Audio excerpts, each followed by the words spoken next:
Dari pintu rumah utama, Shelomita keluar dengan seragam birunya. Bi Ani membawakan tas berukuran sedang seperti tas baju ganti. "Tarok di bagasi aja mas," ucap Bi Ani seraya memberikan tas itu. Sementara Shelomita sudah masuk ke tengah mobil. Hari ini jadwalnya padat sampai malam padahal ia baru sembuh.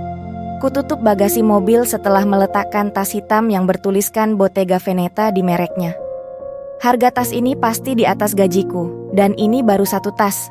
"Sudah semua bu," ucapku sebelum melajukan mobil seraya menengok ke belakang. Shelomita sedang membuka buku catatan, kemudian melemparkan pandangan matanya padaku. "Tidak. Aku lupa merobek kertas yang kutulis kemarin. Ya Tuhan." Dia sudah terlanjur membacanya. Shelomita meletakkan buku catatan itu di kantong kursi setelah ia menuliskan beberapa kata. Aku tak berani menengok ke belakang. Aku tak berani menunjukkan wajahku yang menahan malu.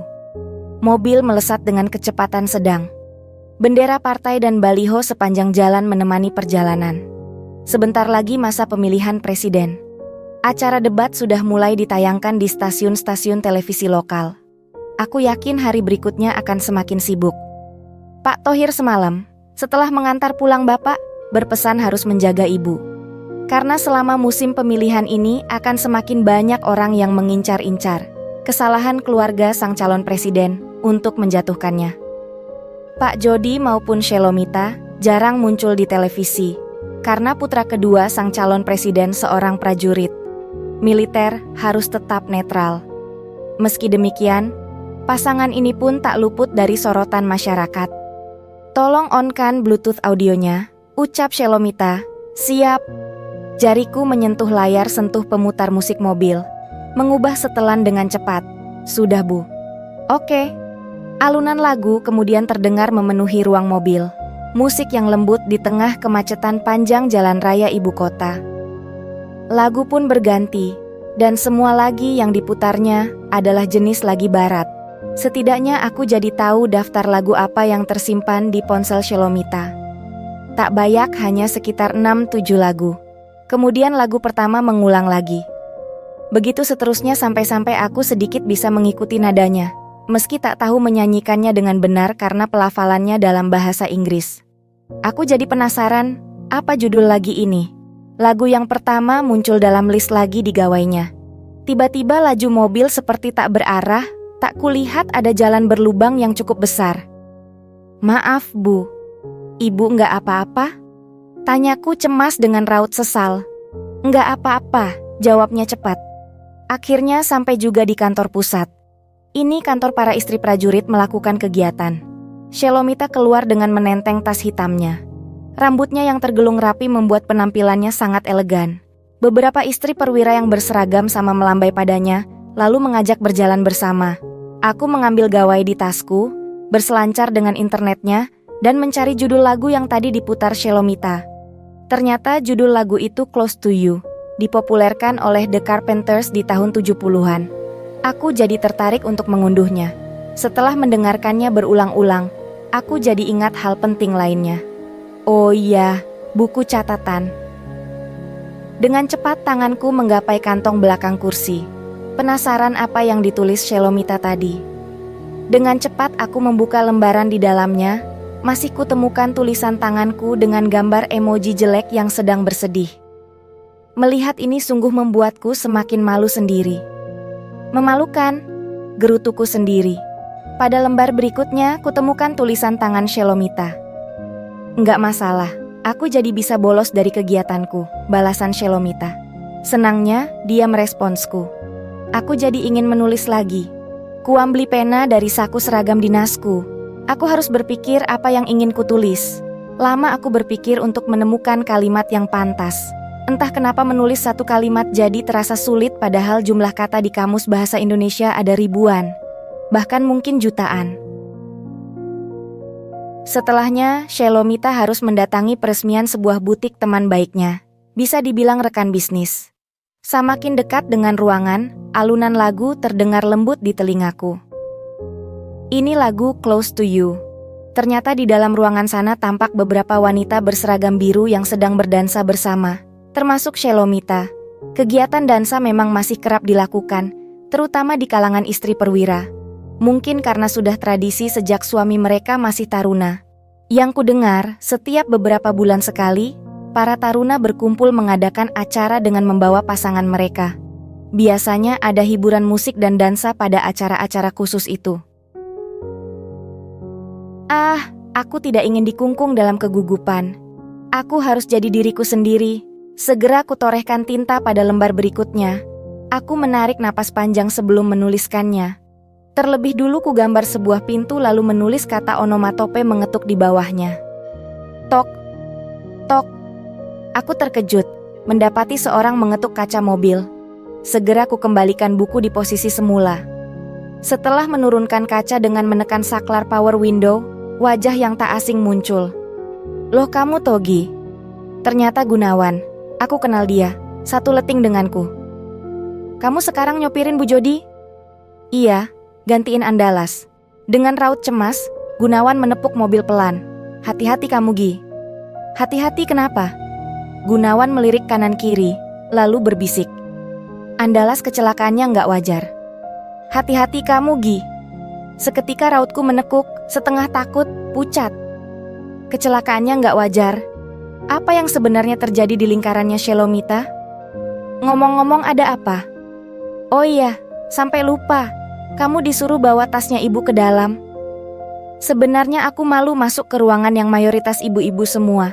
Tetapi tas ini harus segera kuantarkan ke Shelomita. Entah apa isinya. Namun, terasa ringan. Mungkin baju ganti karena acaranya di sini sudah hampir selesai. Wow, ini otomatis terlintas karena aku masih pria normal. Aku masuk ke dalam mobil setelah ia masuk lebih dulu. Aku menutup pintu mobil, tetapi indikator warning lamp masih menyala. Aku menoleh ke belakang. Maaf Bu, pintunya mungkin belum tertutup rapat. Oh, Shelomita mengulangi membuka dan menutup pintu, tetapi warning lamp masih menyala. Mungkin pintu bagasi. Aku keluar untuk memastikan. Ternyata memang pintu bagasi yang belum tertutup rapat. Saat akan menutup pintu bagasi, ada sebuah benda kecil yang menarik perhatianku. Sayangnya, tak bisa kutelusuri lebih jauh di sini. Masih banyak pasang mata di sekitar parkiran. Ketika masuk kembali ke dalam mobil, Shelomita sedang memegang buku catatan. Ia menuliskan sesuatu, lalu menunjukkannya padaku. Ternyata gadis berambut hitam legam, dengan bibir berwarna merekah itu, menunjukkan simbol tanda tanya yang digambarnya cukup besar. Kemudian ia menunjukkan lembar sebelumnya, yaitu gambar pintu yang kubuat. Aku tak membalasnya, tak kujawab rasa penasarannya. Sengaja aku membiarkan Shelomita tetap bertanya-tanya. Mobil kulajukan meninggalkan area parkir. Kenapa berhenti di sini? Sepertinya ban mobil ibu agak kempes, saya periksa dulu Bu. Aku segera turun dari mobil, membuka bagasi belakang, menelusuri benda yang menarik perhatianku sejak tadi. Tepat dugaanku, benda ini. Aku memutari mobil lalu mengetuk kaca jendela Shelomita. Ia membuka sedikit kaca. Bu, bisa keluar sebentar, saya mau cek ban. Bohongku. Shelomita pun keluar. Dia berdiri menyilangkan tangan seraya memperhatikan ban mobil. Bu sini. Aku mengajaknya ke bagasi belakang mobil. Ia mengikutiku, telunjukku menunjuk sebuah benda kecil yang kabelnya terurai. Sebelumnya aku tak pernah mengecek jika ada alat seperti itu terpasang di basah bangku. Warna jok yang hitam doff juga warna alat itu sangat senada. Mungkin efek saat mobil melintasi lubangan besar tadi pagi yang menyebabkan alat itu lepas hingga menggantung di kabel utamanya. Aku mengiring Shelomita menjauhi mobilnya untuk mengatakan sesuatu. Aku melihat kedua tangannya gemetar. Rasa takut menderanya, meski ia menahan. Aku tahu Shelomita hanya berusaha bertahan. Semilir angin berembus melewati kami hingga menerbangkan rambut panjang Shelomita. Aku mendongak ke atas, mendapati pohon tua di sekitar jalan hendak melepaskan dahan, dan ranting tuanya dengan bantuan angin yang berembus semakin kencang. Dahan cukup besar terjatuh mengarah ke gadis di depanku. Sigap ku tarik tangannya. Awas Bu! Tubuh semampainya jatuh ke dalam pelukanku. Aku dan dia sama-sama tertegun. Aku merasakan hangat tubuhnya, meski sesaat. Maaf Bu, kataku. Debaran jantungku tak mau berhenti meski pelukan itu sudah terlepas. Ia mengangguk dengan wajah memerah, kemudian berbalik, melangkah menuju mobil. Sebelum ia sampai di mobil yang berpenyadap itu, aku mengajukan pertanyaan. Bu, boleh bertanya? Ia menoleh pelan. Tanya apa? Lagu Close to You. Close artinya menutup, to you artinya kepadamu. Benar artinya itu Bu? Deret rapi gigi Shelomita terlihat saat tawa kecil terlepas dari wajahnya yang masih memerah. Tawa itu lebih berharga dari apapun, bukan itu artinya. Close to you artinya? Shelomita berhenti sejenak. Dekat denganmu, DEG. Debaran di hatiku semakin tak berhenti. Masih seperti biasa mengantarnya kemana-mana dan hari ini libur. Saat libur begini, buku catatan Shelomita yang sekarang kunamai Diary X ini turut membawanya serta. Aku tak ingin ada yang tahu apapun tentang pembicaraan kami, dan agar tak dicurigai kutinggalkan buku catatan lain di kantong mobil. Ya, seperti mengelabui. Mengenai alat penyadap, Shelomita memutuskan untuk tetap membiarkan saja alat itu ada. Benar juga logikanya, kalau alat penyadap itu dilepas, justru malah akan semakin mencurigakan. Shelomita tetap pada kegiatan hariannya saja, berkomunikasi dengan buku catatan. Aku izin ke Pak Jody untuk meninggalkan kediaman, meski memang atasanku itu sudah tahu. Bi Ani, Bapak ada? Aku mau izin keluar, libur weekend. Bi Ani membalas dengan menggeleng terlebih dulu. Gak usah, di dalam Bapak sedang sarapan dengan Bu Ferni. Mas Egi pergi saja. Nanti Bibi yang sampaikan. Bu Ferni, kapan orang itu datangnya? Pagi-pagi sudah tiba kemari. Aku semakin penasaran ada hubungan apa dia dengan keluarga ini. Iya Bu Ferni. Kapan ibu itu datangnya? Semalam. Hah? Dari semalam? Aku nggak lihat mobilnya. Atau mungkin dia datang bersama Pak Jody semalam. Berarti wanita itu semalaman di sini. Terus Bu Shelomita gimana Bi? Gimana apanya? Tanya balik Bi Ani seolah semua normal-normal aja melihat kedatangannya wanita bernama Ferni itu. Ah, ya sudahlah, bukan urusanku. Sudah ya Mas Egi, Bibi mau lanjut kerja, nanti siang akan banyak tamu yang datang. Banyak tamu yang datang? Ada acara apa ya? Sebelum aku pergi, aku memutari rumah utama dari luar hingga sampai di taman. Tepat sebelum aku pergi, aku memutari rumah. Tepat di sebelah kamar Shelomita. Aku berharap jendelanya terbuka untuk memastikan dia apakah baik-baik saja. Ya, jendelanya terbuka. Angin bahkan menerbangkan ujung tirai putih dari kamarnya. Tetapi aku tidak melihat Shelomita. Mana dia? Aku memutuskan untuk mendekati jendelanya. Dengan jalan berjengket, aku telah sampai di dekat jendelanya. Mataku mengawasi kanan kiri. Dia memang tidak ada. Kurasakan kakiku basah. Tidak mungkin aku kencing di celana hingga sandal dan ujung celana jeansku pun ikut basah. Apa yang kamu lakukan di situ? Sebuah suara dari belakang membuatku kaget setengah mati. Shelomita sudah berdiri dengan selang air di tangannya. Aku grogi hingga menggaruk belakang leherku. Kamu sudah menginjak-injak tanaman beracunku. Tanaman beracun? Dia menanam tanaman beracun? Telunjuk Shelomita mengarah ke deretan tanaman dengan bunga-bunga berwarna ungu yang terinjak olehku. Poisteria toksikku. Aku bergeser. Aduh maaf Bu. Dia menatapku datar, membuatku semakin grogi untuk mencari alasan. Apa yang kamu lakukan di tamanku? Tanyanya ulang. Maaf Bu, saya cari Snow White. Snow White? Ulangnya. Tawa mirip cengiran maling ketangkap basah, terlepas dari ekspresi wajahku. Iya Bu, Snow White. Saya rindu sama dia. Ngelesku sembari berlalu pergi dengan wajah pucat, malu. Permisi Bu. Aku segera ngacir pergi. Shelomita meneruskan menyiram-nyiram tanamannya, dan akhirnya aku balik lagi ke kamar, mengganti jeansku yang basah. Ganti pakaian lagi deh. Seminggu berlalu sudah. Minggu malam aku sudah kembali ke kediaman.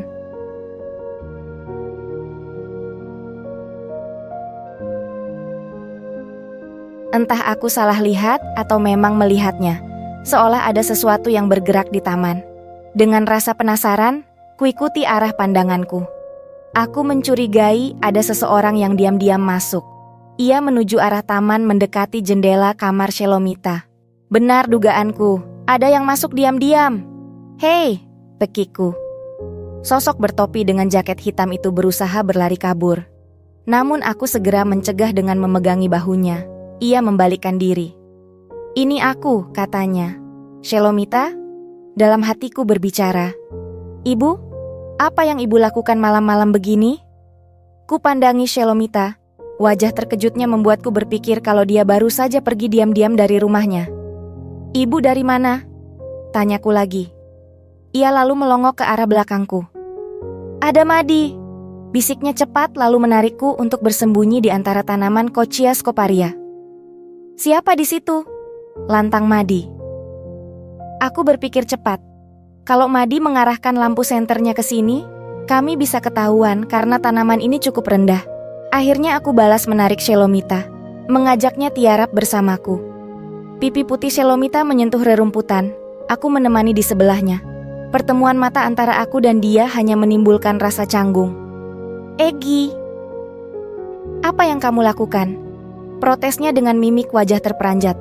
Baru kali ini aku mendengar ia menyebut namaku, dan itu membuat senyumku mengembang tanpa sadar. Tss, diam bu. Madi mengarahkan senternya ke sini. Bisikku pelan. Shelomita menutup kedua matanya dengan roman cemas. Detak jantungnya bahkan terdengar. Tetapi bukan hanya dia. Debaran jantungku pun terasa berdetak cepat saat menyadari tanganku memeluk punggung Shelomita. Siapa di situ? Teriak Madi lagi. Shelomita meremas rerumputan dengan rasa gelisah. Ia terlihat sangat takut Madi menemukannya. Bahkan ia menggigit bibirnya sendiri. Ah, ini yang membuatku tak tahan untuk tidak mencandainya. Aku menariknya semakin dekat denganku, semakin berada dalam pelukanku. Aku akan selalu mengingat momen ini. Momen di mana rasaku bersembunyi dengan tepat saat ia selalu menyentuhnya. Apa yang kamu lakukan? Protesnya pelan. Madi jalan ke sini. Bisikku seraya menyembunyikan senyum kecil. Aku berharap waktu berhenti sejenak untuk menikmati malam.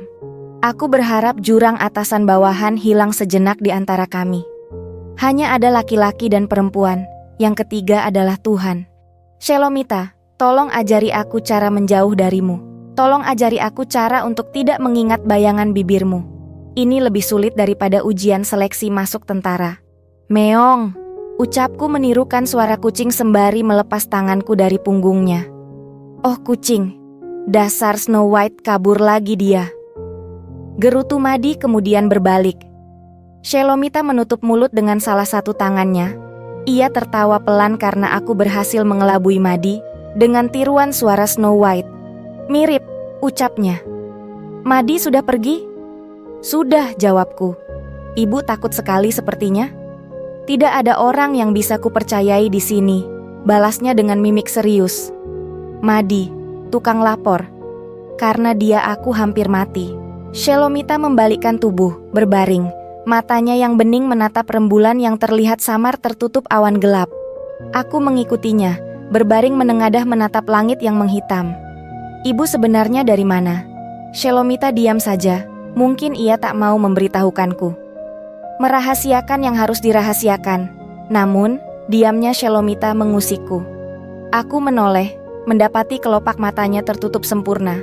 Apakah dia tertidur? Bu, panggilku. Aku ulangi beberapa kali memanggilnya. Dia bergeming. Shelomita. Panggilku panik, menyebut namanya seraya menggerak-gerakkan lengan gadis yang akhir-akhir ini selalu mengusik pikiranku. Mataku menangkap bunga ungu di dekat wajahnya. Poisteria toksik. Bunga beracun yang ditanam Shelomita dapat menyebabkan efek mual. Bahkan pingsan itu ternyata berada di sekitarnya. Shelomita pingsan. Bagaimana ini? Aku semakin panik memikirkan cara memindahkan Shelomita dari sini dan kemana aku harus membawanya. Bodohnya aku. Umpatku sambil memukul kepala sendiri. Aku sering membuatnya dalam masalah. Pertama, makan mie instan. Kedua, aku mengajaknya tiarap di tanaman beracun. OMG, entah besok apalagi. Aku harus berpikir cepat. Aku buka dulu jendela kamarnya baru memindahkan Shelomita ke dalam. Namun, Setelah mencoba membuka jendela kamarnya, ternyata tak semudah yang dibayangkan. Jendela kamar itu terkunci dari dalam. Tidak, Egy, please berpikir cepat. Motivasiku pada diri sendiri. Aku menggaruk-garuk kepalaku yang mulai berat. Rasanya aku jadi ingin pingsan juga. Kacau. Kemana aku harus membawa Shelomita?